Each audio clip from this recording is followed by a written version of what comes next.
ओम शांति। आज 11 जुलाई 2025 आज की साकार मुरली के अनमोल मधुर महावाक्य सुनेंगे।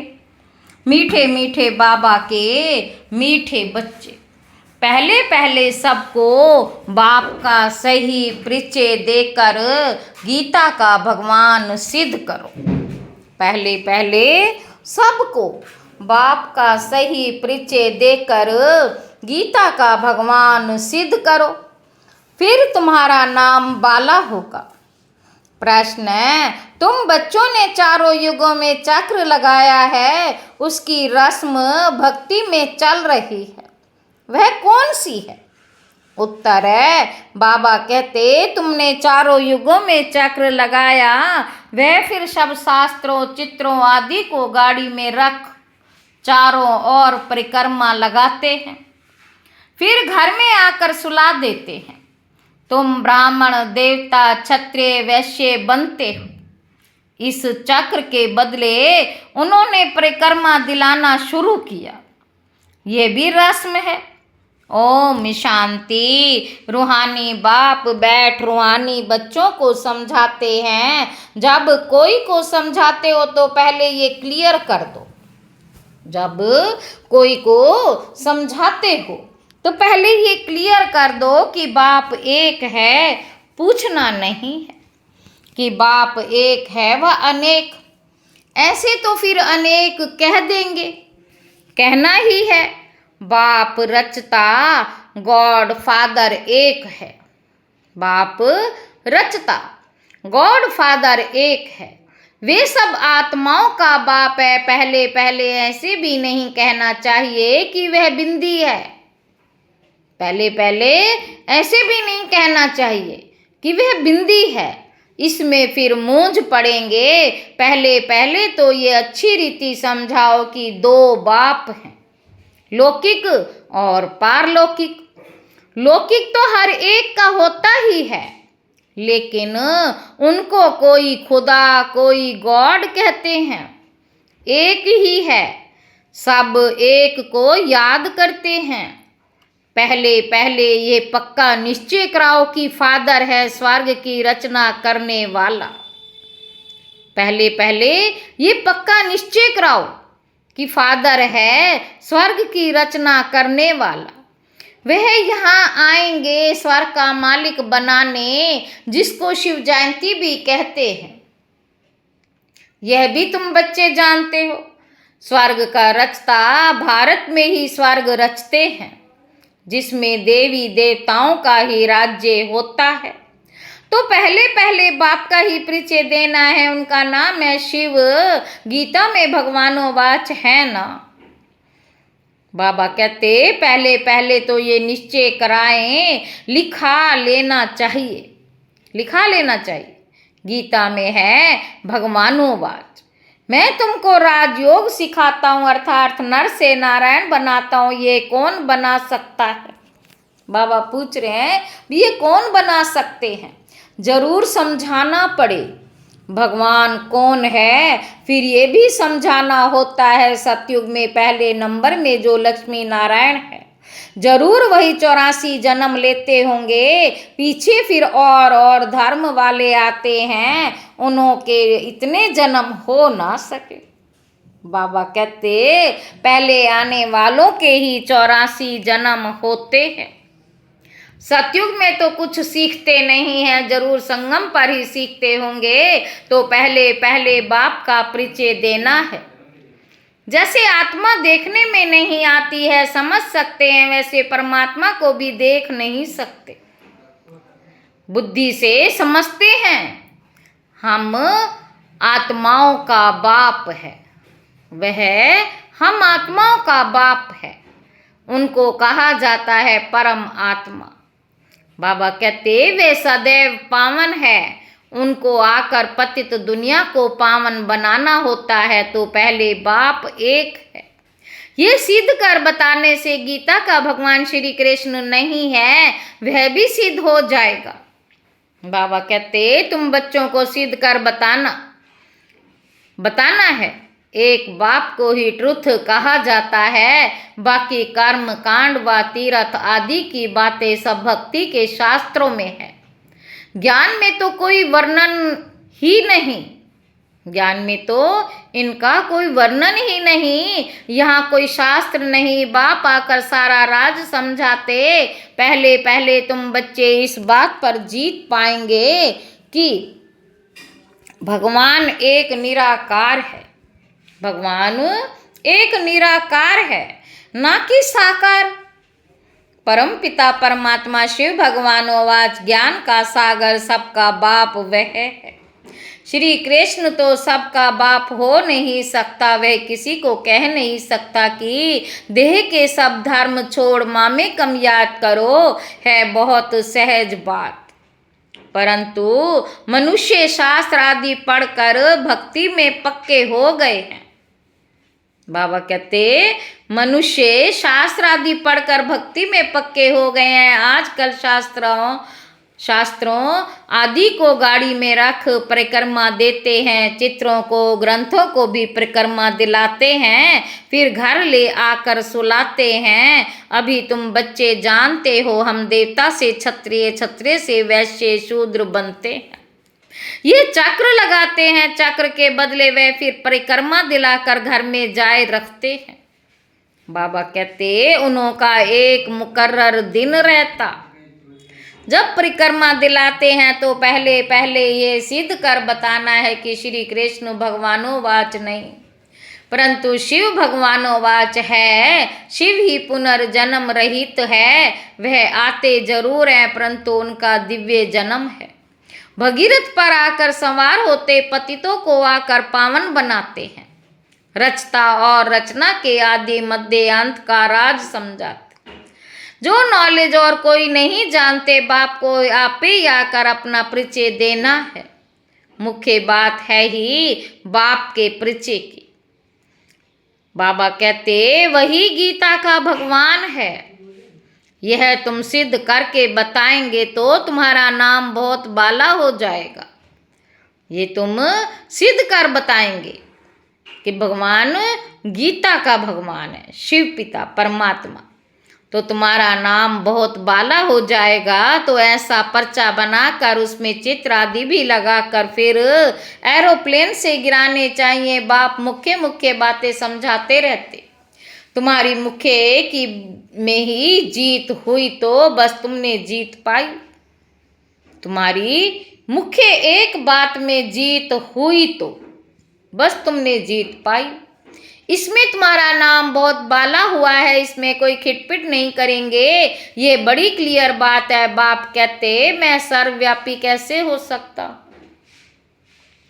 परमपिता परमात्मा बाप कहते हैं मैं सर्वव्यापी कैसे हो सकता हूँ। मैं तो आकर बच्चों को नॉलेज सुनाता हूँ, पुकारते भी हैं आकर पावन बनाओ, रचता और रचना का ज्ञान सुनाओ।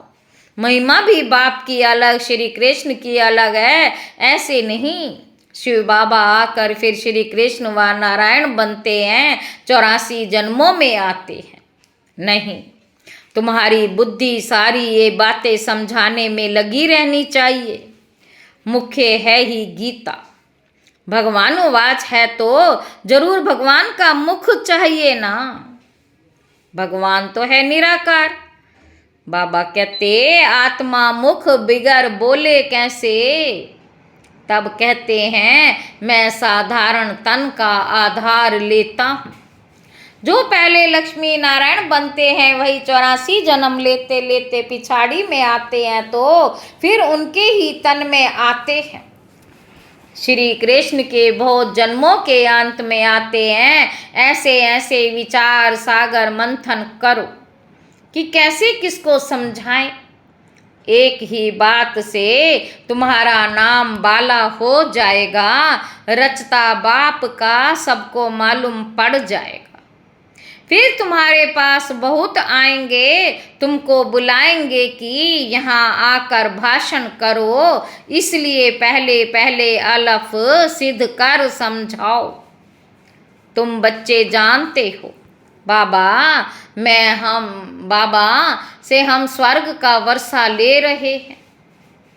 बाबा कहते तुम बच्चे जानते हो बाबा से हम स्वर्ग का वर्षा ले रहे हैं। बाबा हर 5000 वर्ष बाद भारत में ही भाग्यशाली रथ पर आते हैं।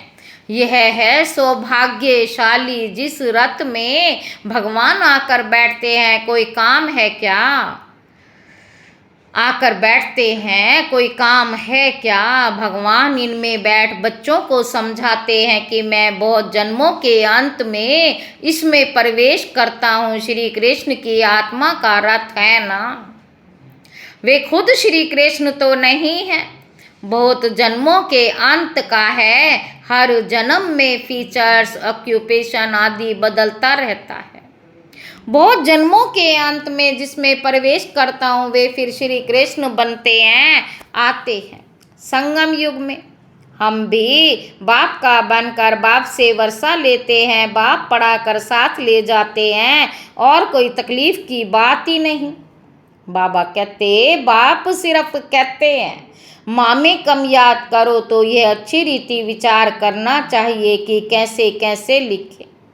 यही मुख्य मिस्टेक है जिस कारण ही भारत अनराइटियस, इरिलीजियस, इंसॉल्वेंट बना है। बाप फिर आकर राजयोग सिखलाते हैं, भारत को राइटियस, सॉल्वेंट बनाते हैं। बाबा कहते सारी दुनिया को राइटियस बनाते हैं, उस समय सारे विश्व के मालिक तुम ही हो। कहते हैं ना, wish you long life and prosperity, wish you long life and prosperity. बाबा आशीर्वाद नहीं देते हैं कि सदा जीते रहो, ये साधु लोग कहते अमर रहो। तुम बच्चे समझते हो अमर तो जरूर अमरपुरी में रहेंगे, मृत्यु लोक में फिर अमर कैसे कहेंगे। तो बच्चे जब मीटिंग आदि करते हैं तो बाप से राय पूछते हैं। बाबा एडवांस राय देते हैं।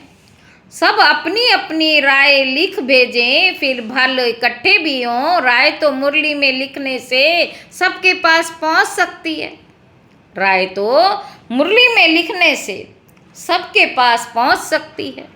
2-3 हजार खर्चा बच जाए, इन 2-3 हजार से तो 2-3 सेंटर खोल सकते हैं। गांव गांव में जाना चाहिए चित्र आदि लेकर।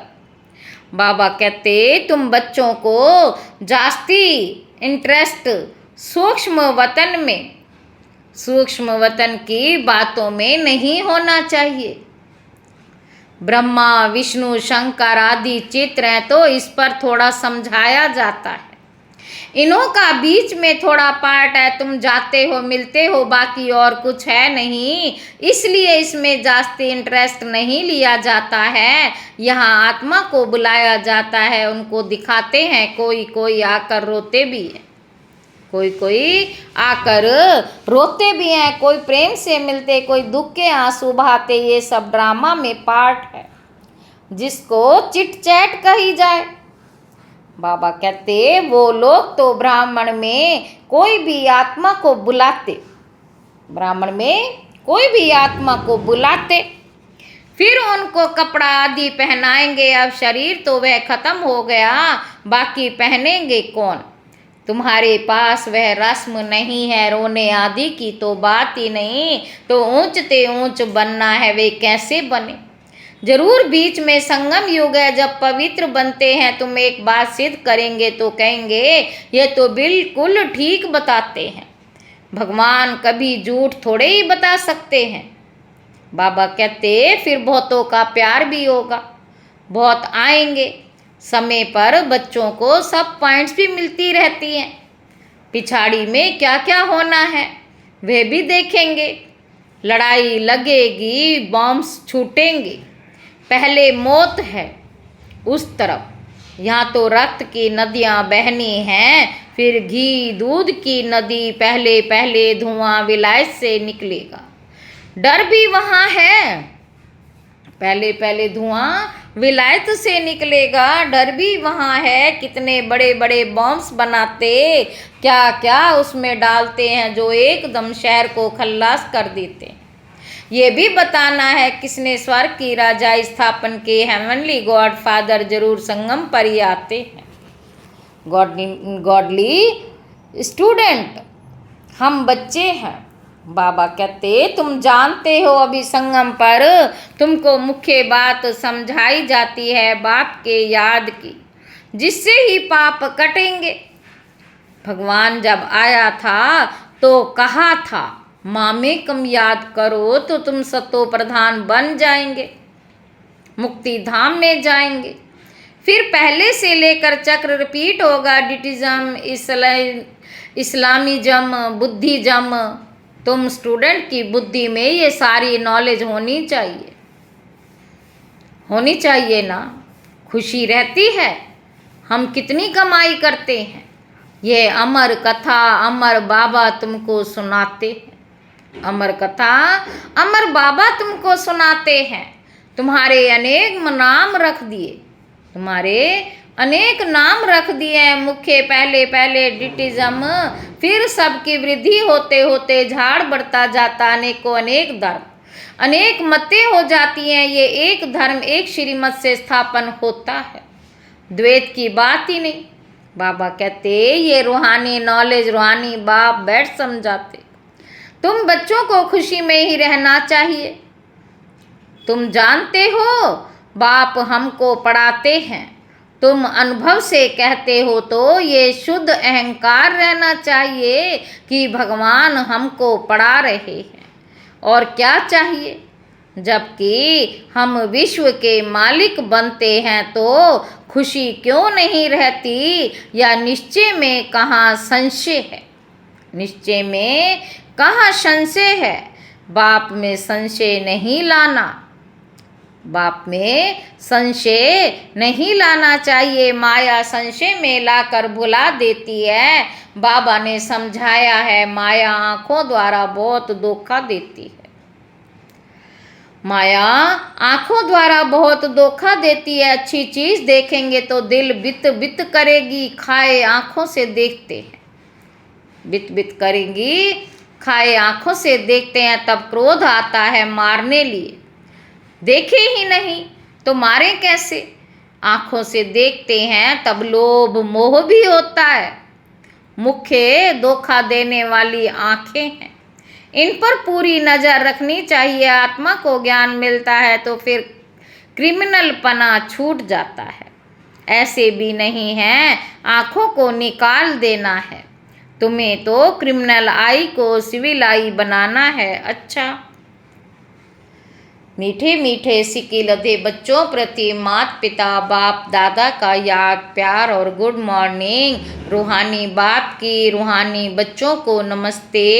हम रूहानी बच्चों की रूहानी बाप दादा को याद प्यार और गुड मॉर्निंग। नमस्ते बाबा, नमस्ते, शुक्रिया बाबा, शुक्रिया। धारणा के लिए मुख्य सार पहला पॉइंट है सदा इसी नशे व खुशी में रहना है कि हमको भगवान पढ़ाते हैं। किसी भी बात में संशय बुद्धि नहीं होना है, शुद्ध अहंकार रखना है। दूसरा पॉइंट है सूक्ष्म वतन की बातों में ज़्यादा इंटरेस्ट नहीं रखना है। आत्मा को सतो प्रधान बनाने का पूरा पुरुषार्थ करना है। आपस में राय कर सबको बाप की सही पहचान देनी है। वरदान है पास विद ऑनर बनने के लिए पुरुषार्थ की गति तीव्र और ब्रेक पावरफुल रखने वाले यथार्थ योगी भव। वर्तमान समय के प्रमाण पुरुषार्थ की गति तीव्र और ब्रेक पावरफुल चाहिए, जब अंत में पास विद ऑनर बन सकेंगे। क्योंकि उस समय की परिस्थितियां बुद्धि में अनेक संकल्प लाने वाली होंगी। उस समय सब संकल्पों से परे एक संकल्प में स्थित होने का अभ्यास चाहिए। जिस समय विस्तार में बिखरी हुई बुद्धि हो उस समय स्टॉप करने की प्रैक्टिस चाहिए। स्टॉप करना और होना जितना समय चाहे उतना समय बुद्धि को एक संकल्प में स्थित कर ले। यही है यथार्थ योग।